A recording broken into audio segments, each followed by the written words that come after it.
My name is Herbert Gonzalez, and this is my presentation for my Texas government class about the death penalty in the state of Texas. Now, the death penalty has been a process, and this process has been established in order to punish a person of a convicted crime in the state of Texas. Now, what is death penalty? Its definition is that, also known as capital punishment, is the execution of a person or individual who has been sentenced to death after a conviction by a court of law of a criminal offense. What about the history of the death penalty in the state of Texas? Well, the history of it started in the late 1800s because of the death of Abner Kaikeno by Joseph Clayton. Now, Joseph Clayton was killed, and people around the town they gathered together to witness his execution. Now, over a few decades, the use of hanging was still in place, but it changed from hanging to electrocution.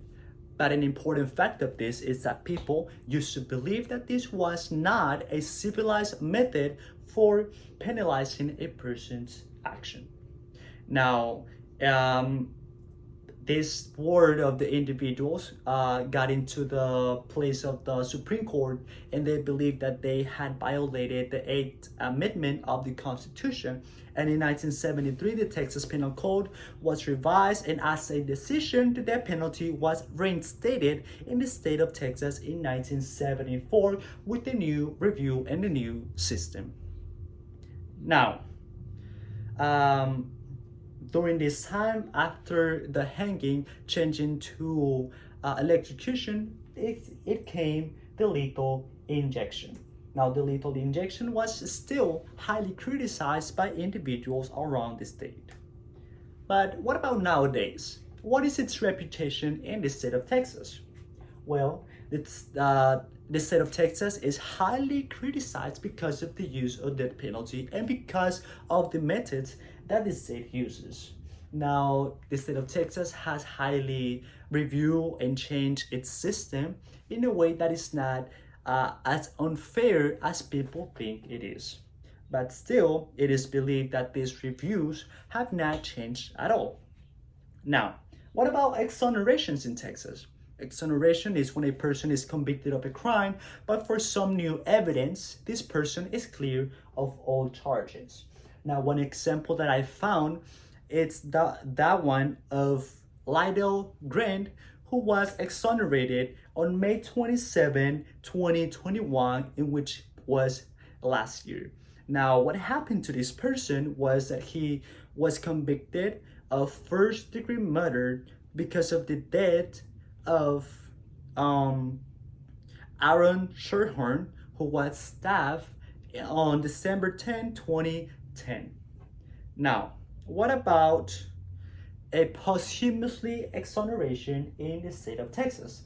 A posthumous exoneration refers to when a person is convicted of a crime. This person is later cleared of charges because of some evidence, but this person is now dead. Now, the example that I used was the one of Timothy Brian Cole, who spent 25 years in jail, and he died in prison because of an asthma attack.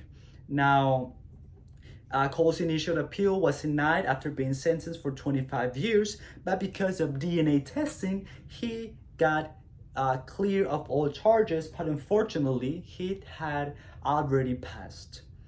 What about a pending death row case in the state of Texas? Now, one of the examples that I found was the one of Ramiro Gonzalez, who has been scheduled for execution on May 13, 2022 in the county of Medina.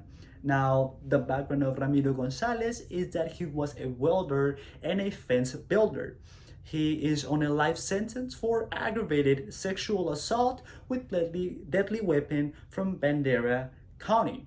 Now, what happened to this person and why he was sentenced to death penalty was because on January the 15th, 2001, Ramiro kidnapped an 18-year-old female, and he sexually assaulted this person before shooting her to death.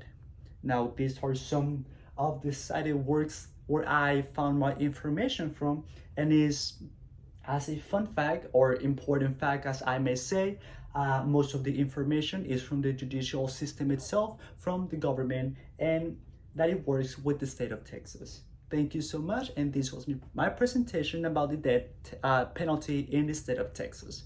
Thank you so much.